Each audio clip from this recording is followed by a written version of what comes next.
Deep within the forgotten documentation of Mississippi's antebellum past lies a legal anomaly so unsettling that multiple county clerks deliberately resisted transcribing the full witness accounts. The victims were 9 wealthy and respected plantation owners, and they found themselves trapped by the very evil they had perfected: forced human breeding, a practice now turned against them, meticulously scheduled and clinically recorded. The man who engineered this impossible reversal was, in the eyes of the law, mere chatelain. Enslaved man named Moses Jackson. His intelligence and terrifying patience allowed him to utilize the system's own records and routines as weapons. The fragments of history that remain, intentionally obscured, reveal not a supernatural act, but a calculated, methodical campaign of psychological warfare, orchestrated by someone legally deemed less than human. Before we continue with the story of Moses Jackson and the masters who came to know fear through their own creation, subscribe now to the Forgotten Liturgy and hit that notification bell. We dive into the darkest corners of American history that textbooks refuse to touch. To understand how a man in chains could bring 9 powerful men to their knees, we must first examine the brutally efficient world that forged Moses Jackson. The Yazoo Delta region of Mississippi in 1842 was the peak of what planters termed scientific agriculture, a cold euphemism for maximum cotton profit through human exploitation. Here, 9 powerful men: Silas Rutledge, Bartholomew Crenshaw, Josiah Pryor, and 6 others formed an influential consortium, controlling over 400 lives. They were educated men who treated slavery as a business, meeting monthly to discuss crops and, chillingly, stock management. The buying, selling, and breeding of enslaved people. Their program was unique for its scientific rigor, maintaining detailed ledgers of bloodlines and temperamental suitability, treating human reproduction like livestock improvement. It was into this calculated hell that a woman named Esther was sold to Rutledge S. Willow Creek Plantation in 1823. She was secretly literate and gave birth to a boy, whom Rutledge, having just acquired a horse, named Moses. Growing up, Moses witnessed the system's horror firsthand, including his mother being loaned out for breeding and returning haunted. He observed the owner's quarterly meetings, and through his mother's clandestine lessons, he learned to read not just their words, but their human nature. By age 16, Moses's intelligence landed him in the plantation's record-keeping office, where he tracked all operations. It was here, copying columns of figures, that he absorbed the full, clinical horror of the breeding ledgers, productive pairing, anticipated yield in 9 months, poor outcome, reassigned to field work. He kept his face utterly subservient, his handwriting neat. But behind the calm exterior, a cold and patient strategy began to take shape. The catalyst for his plan was the destruction of his mother. In March 1841, Esther refused a forced breeding rotation. Her defiance was met with a brutal 30-lash whipping, a public demonstration of power that Moses X was forced to watch. 3 weeks later, Esther drowned herself in the Yazoo River. Moses, copying the accidental droning entry into the ledger in his perfect script, remained placid. But when Rutledge glanced at him, checking for compliance, the planter was seized by an uncomfortable coldness in Moses's eyes, compelling him to look away first. This should have been a warning. 4 months after his mother's death, Moses surprised everyone by asking permission to marry Rachel, an intelligent enslaved woman from Cyrus Whitfield's plantation. Rutledge, seeing a perfect opportunity for valuable offspring, granted permission. This seemingly simple action gave Moses access to every plantation.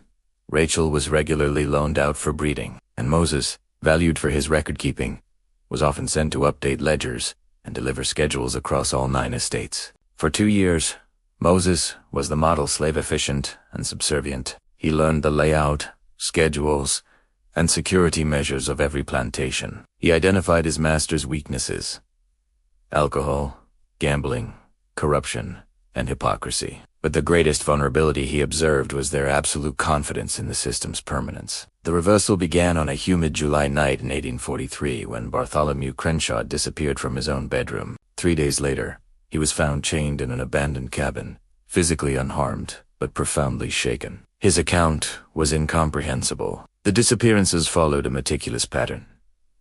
9 owners vanished from their homes at night. Always found after 3 to 5 days, always chained, and always psychologically devastated. No ransom was demanded. No political motive was found. The intervals were irregular enough to confuse authorities, but regular enough to create mounting terror.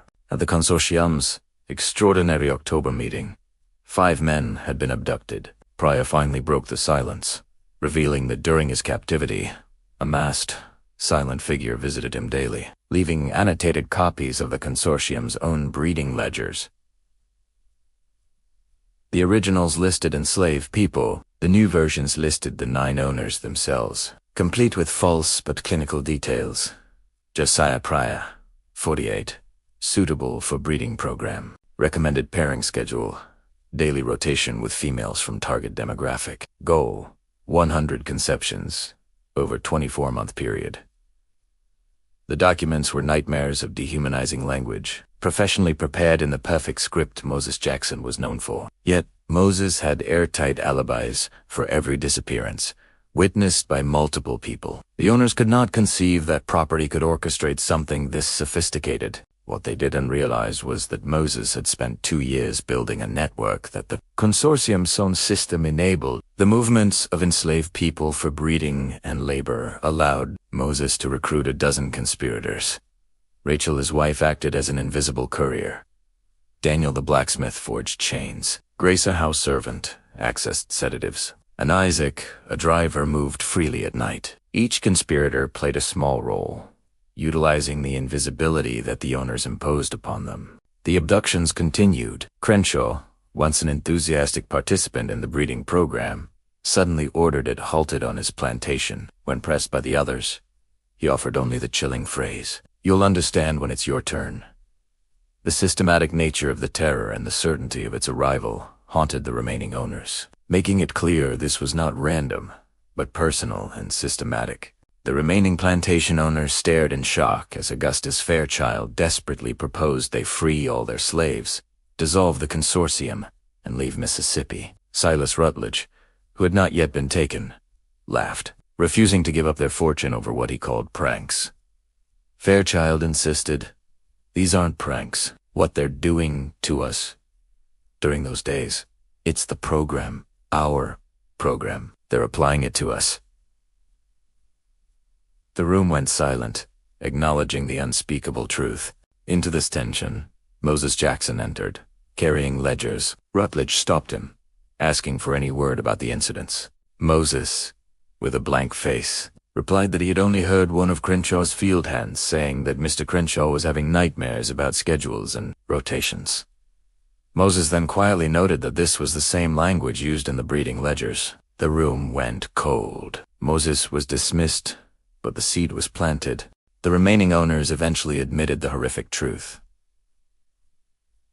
During their captivity, they were subjected to a precise reversal of the breeding program. They were visited daily by enslaved women they had assigned to breeding rotations. The owners were chained, fed, and presented with the same choice their enslaved people faced: comply with the breeding schedule or face consequences. No actual breeding occurred. The women made it clear this was about teaching a lesson to make these men feel what it meant to be reduced to reproductive potential. By February 1844, 7 of the 9 owners had been taken. The consortium was dead. The breeding program finished. But Moses's campaign wasn't over. Rutledge, the program's primary architect, finally suspected Moses, recognizing his patience, not obedience. On March 3, 1844, Rutledge called Moses to his study. "I know it's you," Rutledge stated, citing the precision, the access to records, and the perfect handwriting. Moses calmly asked for evidence, which Rutledge admitted he lacked. Rutledge then offered Moses and Rachel legal, documented freedom and travel funds to the north. If Moses stopped the reversals now, and the others, Moses asked softly, "the 400 people you and your friends still own?" Rutledge said he couldn't free them all without losing everything. "Yes," Moses said softly, "you would." When Rutledge reached for his pistol, Moses remained still. "You think I'm the architect of this?" Moses challenged. "You created this, Mr. Rutledge." "Every bit of it," You built the machinery. All that happened was someone learned to operate it. Moses left with the promise to consider the offer, saying, "This isn't about me winning. This is about you learning."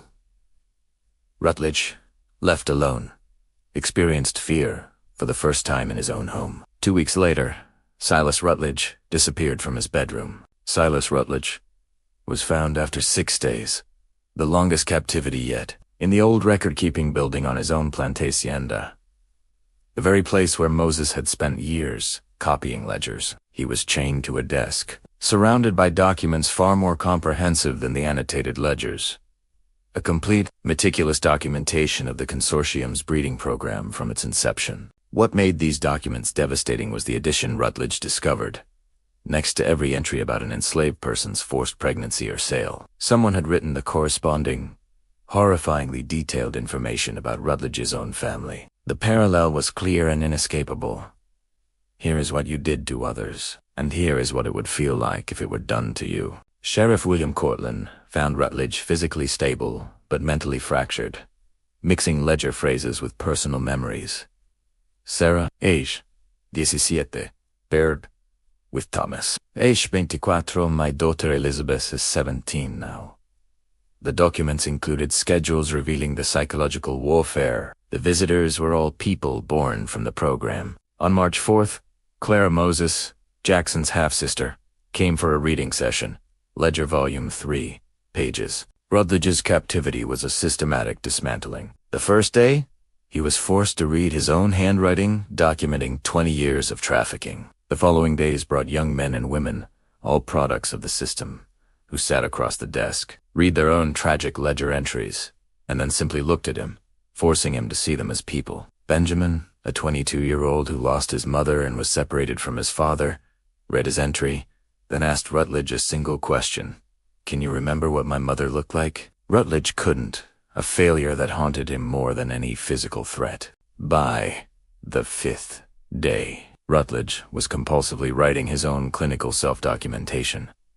Subject exhibits significant psychological distress. Recommendation: continued exposure to consequences of systematic dehumanization. The 6th day brought the final visitor, Hannah, an elderly woman freed by Crenshaw. One of the first women entered into the breeding program on his estate. "I don't hate you," she said. "Hate would require me to see you as something worth hating. What you need to understand is that, for 20 years, you didn't see us," she concluded. "Moses didn't create something new.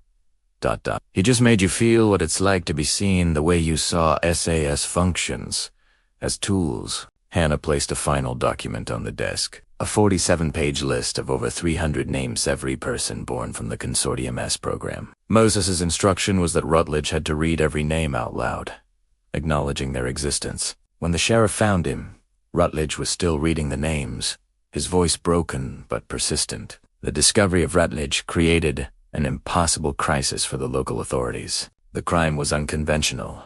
The owners were detained, physically unharmed, and subjected only to documents and conversation. Furter mor. Prosecuting anyone would mean admitting that enslaved people were capable of complex planning and organization and admission that would undermine the entire philosophical foundation of slavery. Thaddeus Beaumont, the consortium's most enthusiastic advocate for the scientific approach to breeding, disappeared 5 days after Rutledge was found, and his 4-day captivity proved to be the most intense of all the reversals. Beaumont was found chained in an abandoned tobacco barn on his property, surrounded not by documents, but by the tools of control. Whips, chains, and branding irons arranged alongside ledgers, documenting every punishment inflicted on enslaved people across the 9 plantations over 2 decades. His visitors were the people who bore the scars of those instruments, who simply showed him the cost in human flesh and asked him to calculate whether the profits had been worth it. This confrontation broke Beaumont. He had always justified the consortium's practices through economic arguments. But when forced to look at the actual human cost, his justifications crumbled. After his release, Beaumont began the process of freeing his enslaved people more strategically, selling land to finance their transition, and establishing a fund for family reunification, a transformation that was slower than Rutledge's dramatic collapse, but ultimately more practical. ensuring that, by 1847, everyone on his plantation was legally free. The aftermath of the reversals spread like ripples, leading to the complete dissolution of the consortium by the summer of 1844, as the 9 owners, each transformed by their experience, responded in dramatically different ways that collectively reshaped the region's approach to slavery. Bartholomew Crenshaw, the first to be taken, never recovered his psychological equilibrium. He would wake most nights, muttering about schedules and rotations, and became obsessed with tracking down and purchasing the freedom of 63 people connected to his former breeding operations, spending considerable sums in a desperate attempt at redemption. Josiah Pryor took a different path, becoming an advocate for ameliorated slavery, proposing gradual reforms like limiting family separation and requiring education for enslaved children, ideas too radical for Mississippi that eventually forced him to move to Maryland. Other owners responded with pragmatism or denial. Nathaniel Pendergast freed only a token number of enslaved people, maintaining his labor force through elaborate legal arrangements that were slavery in all but name, while Cyrus Whitfield abandoned plantation ownership entirely, selling his land and people to profit one final time before moving to New Orleans to invest in shipping and banking. Augustus Fairchild, who first proposed dissolving the consortium, struggled with the moral awakening but implemented a gradual emancipation plan over 5 years, carving out small plots of land for his freed people, dying in 1856, still paying off the debts from his philanthropy. Cornelius Vance's response was the most coldly calculated. He freed his enslaved people in 1844, but structured their freedom with contracts that essentially indentured them to his plantation for 7 years, in exchange for wages consumed by calculated debts, proving that legal freedom meant little without economic power. In contrast, Edmund Halsey took the most extreme position, becoming a fervent, immediate abolitionist, freeing all his enslaved people without conditions and selling his plantation for a fraction of its value to fund their relocation to free states, leaving him bankrupt but sustained by the gratitude of the people he had freed. Silas Rutledge's response was the most devastating to his former standing. His immediate freeing of all enslaved people and subsequent actions to purchase the freedom of those sold away bankrupted him, completely leading his wife and children to abandon him. But Rutledge went further. In 1845, he began testifying in legal proceedings and serving as a reluctant source for abolitionists. His testimony devastating precisely because he held nothing back about the slave system's inner workings. The relentless testimony of Silas Rutledge, describing in clinical detail the mechanisms of the breeding program and the calculated dehumanization, made him a pariah. His former friends shunned him, and his small house was burned down.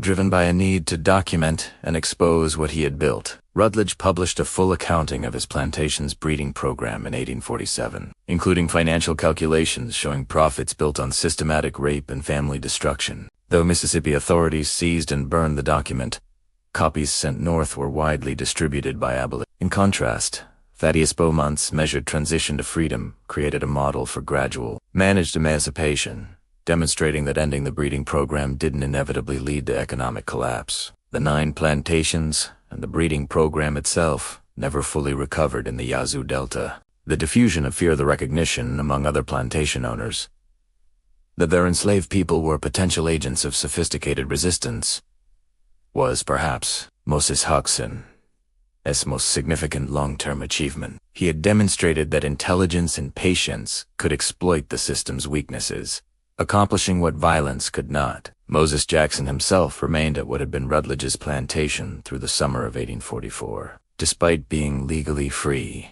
he organized the transition for the newly freed people, negotiating work contracts, establishing a school for literacy, and using his knowledge of the consortium's records to trace and locate family members who had been sold away. He stayed because the reversals had never been about personal revenge. They were about creating space for something new. Rachel worked beside him, organizing the women, helping them understand that freedom meant reclaiming authority over their own body, teaching them about herbal contraceptives and arranging real marriages. Together, Moses and Rachel created a template for Reconstruction before Reconstruction existed, addressing not just legal status, but the practical, psychological, and economic challenges of freedom. In July 1844, Moses and Rachel finally left Mississippi, settling in a community near Cincinnati, Ohio, that provided mutual aid and support. Moses found work as a clerk at a black-owned shipping company, his education finally serving liberation instead of oppression. Rachel opened a small seamstress shop,